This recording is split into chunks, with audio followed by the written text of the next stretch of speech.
Hello les amis, j'espère que vous allez bien. Je fais la suite des vidéos d'hier sur les pouvoirs télépathiques.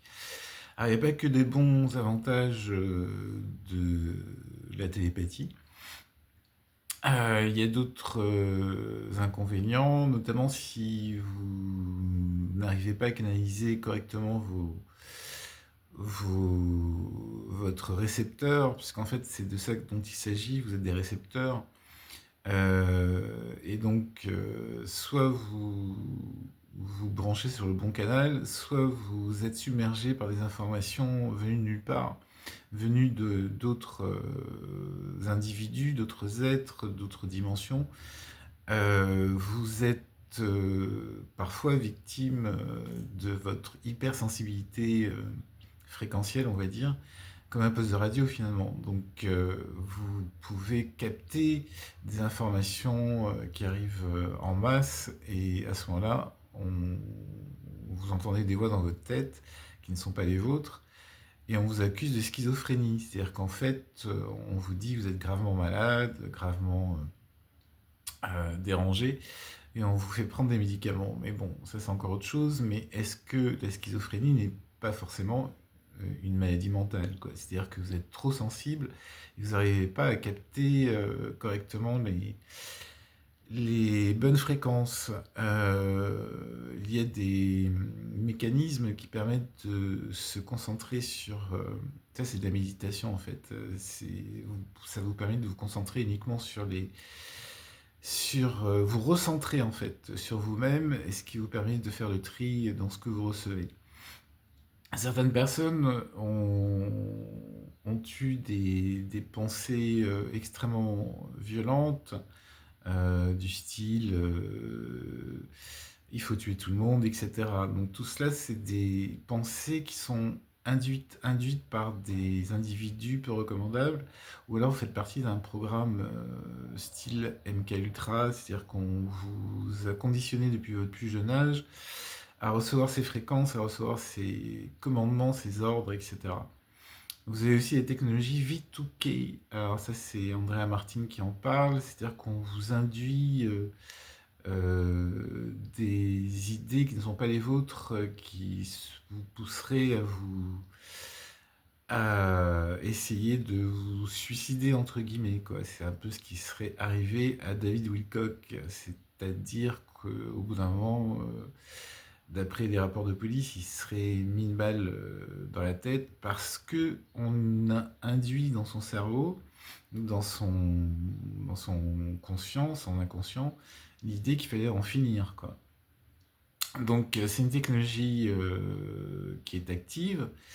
Ça existe depuis la nuit des temps. Je parle pas de la technologie, mais de penser à penser. C'est-à-dire que quelqu'un peut vous pourrir la vie rien en ayant des pensées négatives vis-à-vis de vous, quoi. Je crois que l'Union soviétique avait essayé ce genre de méthode.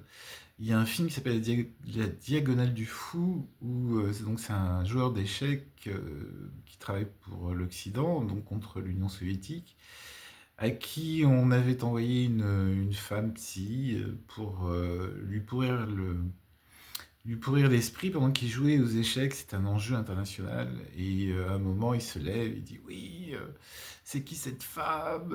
Elle essaye de me pourrir le cerveau, etc. Donc, effectivement, le fait de ce qu'on appelle le mauvais œil dans, dans toutes les anciennes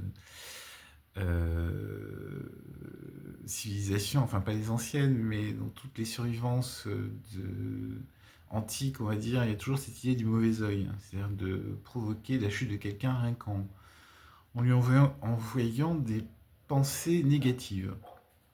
Au-delà de ça, si vous êtes télépathe, il n'y a pas que des mauvais côtés, quoi. Mais il y a l'autre mauvais côté, c'est que, évidemment, vous cherchez désespérément la personne avec qui vous pouvez entretenir une relation télépathique. C'est-à-dire une personne qui vous comprend, qui sait qui vous êtes. Et c'est ce qu'ils appellent dans les théories New Age le fameux, comment dire, l'âme sœur, l'âme frère, la flamme jumelle, etc. Souvent, parce que vous êtes télépathe, vous reconnaissez très rarement, mais il vous arrive de rencontrer des gens avec qui télépathiquement ça marche très bien. C'est-à-dire qu'il y a un problème, il y a un problème cognitif, c'est-à-dire que dans la majorité des gens que vous croisez, souvent ces gens-là vous racontent une histoire, un narratif, et ils pensent autre chose. Et vous, dans votre fort intérieur, vous savez que la personne qui est en face de vous vous ment. Vous ment comme jamais. Parce que souvent, les gens ne veulent pas se dévoiler, ils veulent vous donner une bonne image d'eux. Et donc, vous écoutez, vous n'y croyez pas entre ce que la personne essaye de vous dire et ce que vous percevez de cette personne sont deux choses différentes. Mais il arrive que vous tombiez, pour le meilleur ou pour le pire, sur des personnes qui, comme vous, sont télépathes. C'est-à-dire que vous n'avez pas besoin de beaucoup parler. Vous êtes reconnus simplement et vous êtes sur la même fréquence. Mais chacun, évidemment, a toujours son idée derrière la tête ou sa volonté quelque part. Et donc, il y a des mécanismes de...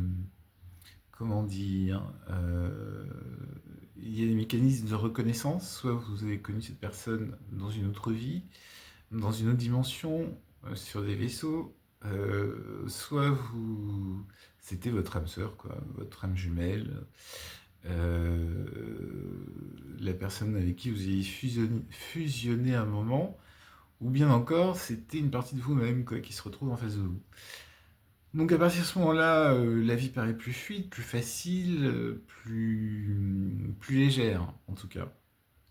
Euh, donc, euh, donc c'est un problème puisque dès le moment où vous avez rencontré cette personne, vous ne pourrez plus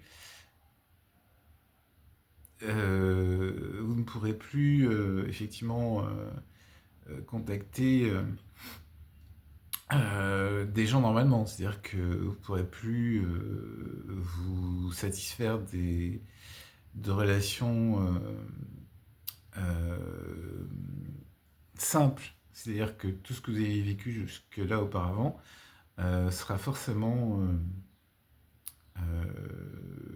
arrêté, quoi. Enfin, pas arrêté, mais c'est-à-dire que vous ne trouverez plus d'intérêt à discuter de choses et d'autres comme la pluie, les météos, Madame Michu, etc. Donc, c'est à la fois la télépathie est à la fois une bénédiction, mais aussi une malédiction. Une bénédiction dans le sens où vous pouvez utiliser votre discernement si vous arrivez à vous recentrer, si vous arrivez à canaliser vos pensées, savoir qui, quoi, qu'est-ce, etc. Quels sont les êtres qui utilisent ce genre de télépathie? C'est évidemment tous les êtres extraterrestres, les trois quarts du temps. Les reptiliens notamment, qui sont très forts, les mantes, les mantis, ce que vous voulez, les mantes religieuses, quoi, qui utilisent aussi beaucoup les canaux télépathiques. Euh, c'est pas forcément des races évolutives, plutôt involutives et dont le seul intérêt c'est de nous manipuler. Donc en fait c'est ça le véritable enjeu des starseeds qui sont arrivés sur Terre, parce que si vous êtes télépathe, c'est que quelque part vous êtes un starseed, quoi. Le véritable enjeu, c'est de parasiter en fait l'inconscient collectif. Ça, je vous l'ai dit à plusieurs reprises. C'est-à-dire que vous êtes comme un virus dans la matrice, c'est-à-dire que vous empêchez en fait l'inconscient collectif de se rallier uniquement à un narratif puissant que les médias, que ce que vous voyez tous les jours, même sur les réseaux sociaux, euh, vous arrive de plein fouet, en pleine gueule, on va dire, et que vous soyez noyé en fait par le narratif qu'on essaie de vous inculquer de force par les images chocs, par des discours chocs, par des narratifs assez violents. Et donc, si vous voulez, ces narratifs ont pour but de manipuler la population. Et les Starseeds qui ont vu dès le début que c'est une manipulation commencent à parasiter en fait l'effet choc de ces déclarations pendant la nuit, pendant le sommeil. Et donc il y a un véritable travail derrière. Un travail qui est effectué inconsciemment, évidemment, puisque on n'en est pas encore au stade d'être de la pensée pure. En général, ça s'apparente à la cinquième ou sixième densité. Et donc, la troisième densité a beaucoup de mal, quoi. C'est plutôt poussif. Voilà. Donc, une petite vidéo pour vous parler de la télépathie, les bons côtés, les mauvais côtés. Je vous ai parlé de l'âme sœur ou la flamme jumelle, comme vous voulez. On se retrouve bientôt pour de nouvelles expériences, sensations, et je vous dis à très vite.